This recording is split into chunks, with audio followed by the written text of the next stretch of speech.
Well, Rudy said you're looking for me. Oh, yeah, I need you to run an errand. Well, I'm in the middle of screening those tapes you asked me to look at. New orders. I need you to get this to Tad, ASAP. Studio or office? Home. I'm sorry, I can't do that. You will. Well, find yourself another errand boy. Tad and Dixie's is out of bounds. Really? Why is that? You accuse me of being less than 100% honest about my working arrangements, right? What about you? How come you didn't tell me that Jason Sheffield made a pass at you? Who told you that? I found this at work. Tell me something. How many of these little love letters has he written you, or is this just the first in a series? Let me see. Don't see why you should have to read it. I assume you were there. It's right there in black and white. Big kiss followed by a grandstand play. So, when are we going to tell me? When the boy wonder rounded second base? Ted, this is not that big a deal. No, it's a big deal. Kissing another man's wife is a very big deal. If you had read the letter, you'd see he apologized for kissing me and for stepping out of line, okay? He's a very confused kid. No, he's a college senior. He's not a kid. Who hasn't had hardly any upbringing whatsoever or any kind of help with his life. I mean, I'm more like a surrogate mom to him. Come on, Dixie. You don't exactly have to be able to read between the lines and know that this does not spell out mom. You know, I just knew that you would take something like this, like, way too far. Just promise me something, all right? Don't take this out on him at work. Let him keep his job at the studio, all right? He needs the internship to get his degree. I don't know, Dix. An incomplete for an uncompleted pass sounds pretty fair to me. You would actually take away a whole semester's credits for a harmless kiss? And what, you expect me to work side by side with some clown who's got the hots for my wife? Well, what if a coworker had the hots for you? What if somebody kissed you? Well, those New Year's tape shows. I said it can wait. Well, Jeb needs them in editing right away. Jeb can be finessed with a phone call. He loves my dulcet tones. I will dial, and you will deliver. I'll call Speedy Messenger. Why pay Speedy Messenger when I have you for free? Well, it's just going to break up my whole day, and I... Oh, that's just really rough, isn't it, Jason? I am asking you to run an errand, not walk the plank. All you have to do is go there, deliver it, and then come back. Is that too much to ask? Jason? No fair leaving it in the mailbox. I want it hand-delivered.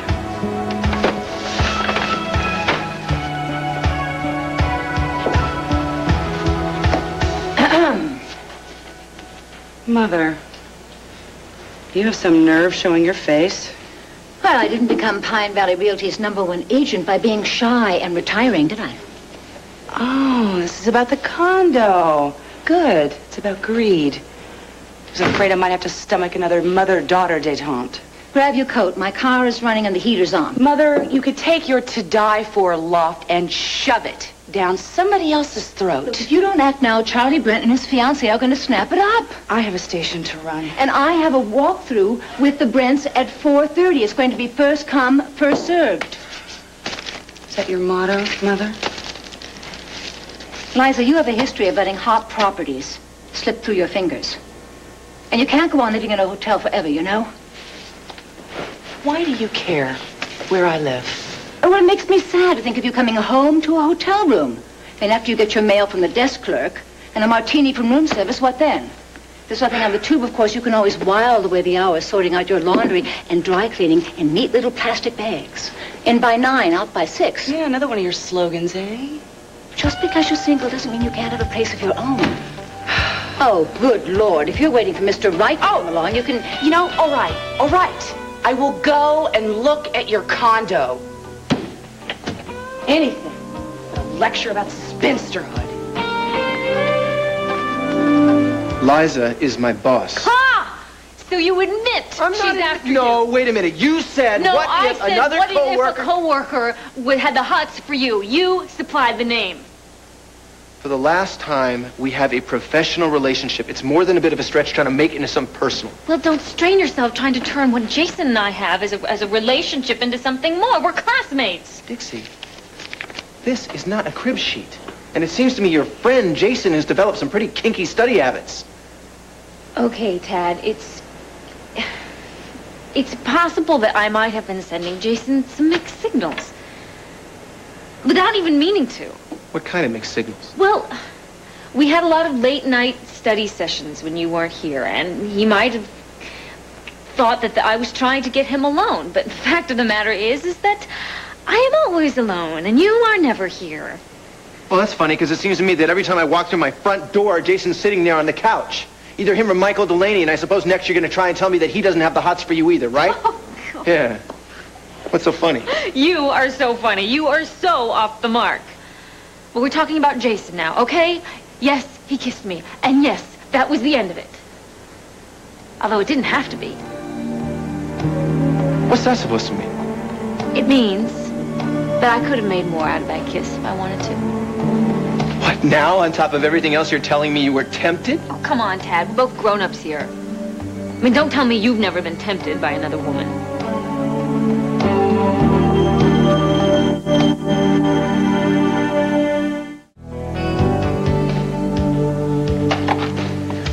Ta-da! Well, what do you think? I just got in the door. Okay, the bedroom's over there, the kitchen, the den. You can lease it for $1,200 a month with an option to buy. Slow down, Mother. What is the rush? Did somebody die here? Is this the Amityville condo? Darling, it's a buyer's market. You've got to snap it up fast. And if you don't, Charlie will be carrying Cecily over that threshold. It's wonderful. It's a nice location. I just don't know if I'm in the mood for anything so permanent. Well, why not? You've got a job that's going to keep you in town for a while. And no offense, darling, but you're not 21 any longer, you know. So you keep telling me. Well, most of the girls you grew up with are married with children. Yeah, and they're saddled with carpools and fixed-rate mortgages. And never mind the fact you've got to pay for your own linens in China. You know, Mother, maybe I'm not in a bridal registry, but I am in the who's who. Darling, a home is a reflection of the woman who lives there. Is that why you have mirrors on your bedroom ceiling?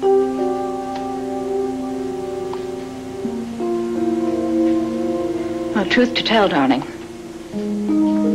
I don't get much traffic anymore. The men I've loved, well, perhaps they never really felt anything for me. Well, what they lacked in sincerity, I'm sure they more than made up for in volume.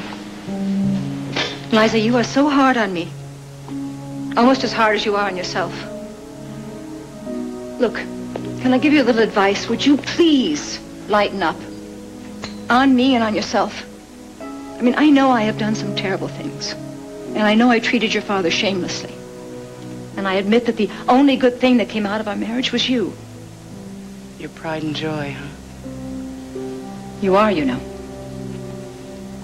I know I've never said it, but I am very proud of the woman that you've become. And I don't take any credit for it. You're your own person. You always have been. Maybe that's why we've always been at cross purposes. But I would really like to make up for some of the time that we've wasted, Liza. And what after that? Matching mother-daughter outfits? Shopping sprees and long, gabby, gossipy lunches at Lacey's tea room? You suspect my motives. Does that surprise you? I guess old habits die hard. We have been circling one another for years. But I want you to know one thing. I love you very much. Even though I haven't always shown it. And Liza, I just don't want you to make the same mistakes I have. I don't want you to get to my age and look back with regret. You deserve a full and rich life. My beautiful, wonderful daughter. You deserve what Dixie Martin has.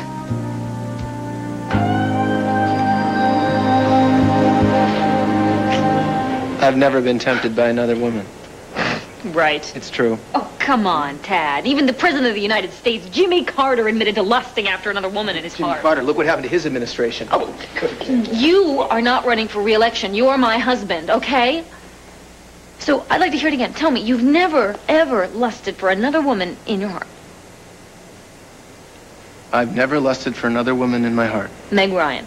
What? Tell me you've Oh. never pictured walking down the Champs-Elysees hand in hand with Meg Ryan. That is totally unfair. That's movie fantasy stuff. That doesn't count. Of course. So tell me, everybody fantasizes, don't they? What, do you? 2 words. Noah Kiefer. I mean, come on, Tad. You can be anybody. You can love anybody. It's perfectly natural. Fantasizing is healthy. It's all in your own psyche anyway. The only time you get into trouble is when you take it out of fantasy into reality.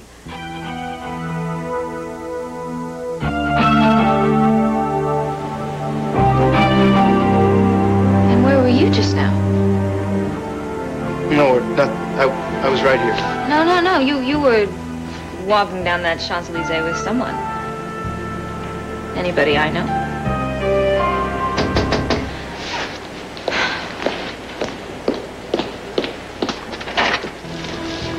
Hello. Jason, That's just perfect.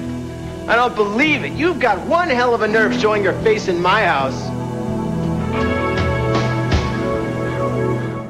I have no desire to come back in the next life as Dixie Cooney. Dixie Cooney Martin, darling. Consider the perks, the thrills. I have my own dreams, Mother, and they don't involve suburbia or lawn ornaments or minivans. Don't knock it till you've tried I it. couldn't even stomach it. Can you envision me behind a little shopping cart with squalling babies in tow, pondering that age-old question, potatoes or stuffing? Look, you want a career, so does Dixie. She went back to school to get her degree. She wants to be a teacher.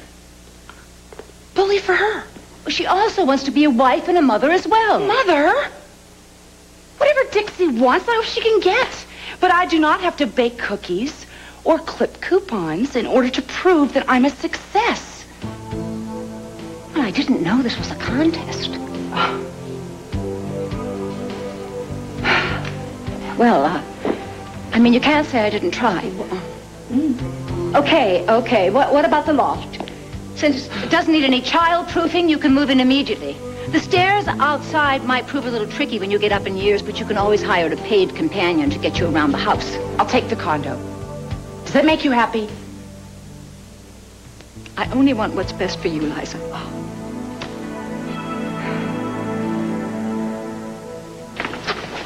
Oh, damn. Hey, Marty, do you know where Miss Colby is? She left with her mother to look at an apartment. Well, where, does she say? Loft in that old warehouse she just renovated on Bridgewater. Thanks.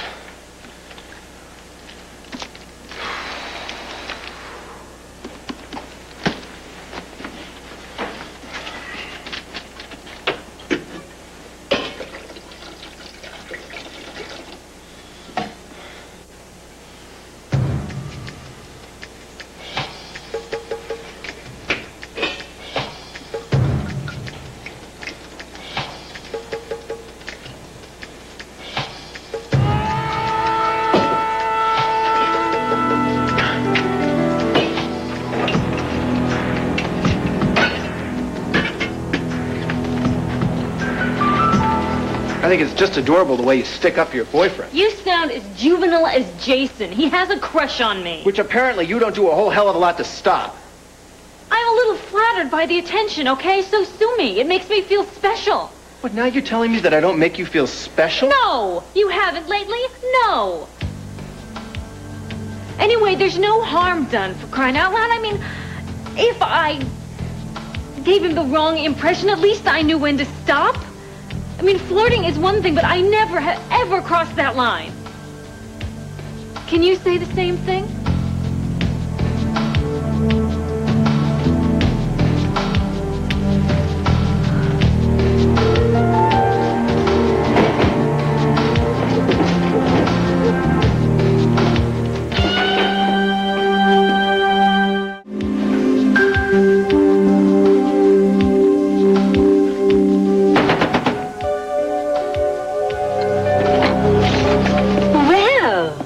Jason, darling. Hello, Mrs. Colby. We've got to stop meeting like this. Don't Say goodnight, Mother. Oh, yes, of course. I'll bring those papers by your office, all right? And happy housewarming. Bye, Jason. Bye. Come in. What do you think? Very classy. Just like my boss. Oh, I don't think you came here to brown-nose me in my real estate. Did you make the delivery? Mission accomplished. Tad got the videotape? He didn't open the package. You see, he and Dixie were in the middle of a fight when I arrived. Domestic drama. How exciting. What were they fighting about? Me. They were fighting about me. It seems, apparently, that there was some kind of a miscommunication. Well, did everything work out okay? Oh, yeah. You see, Dixie's on my side. She wants me to keep my internship. Dixie. Boy, she's an amazing woman. So, I did what you wanted, right? Above and beyond the call.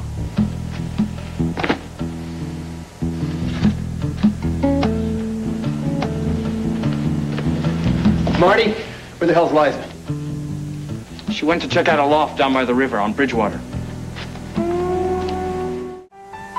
Tonight, 'tis the season for a modern-day Western for the whole family. Martin Mull joins Mary Kate and Ashley Olsen on a heartwarming holiday adventure, How the West Was Fun, on the Thursday night movie.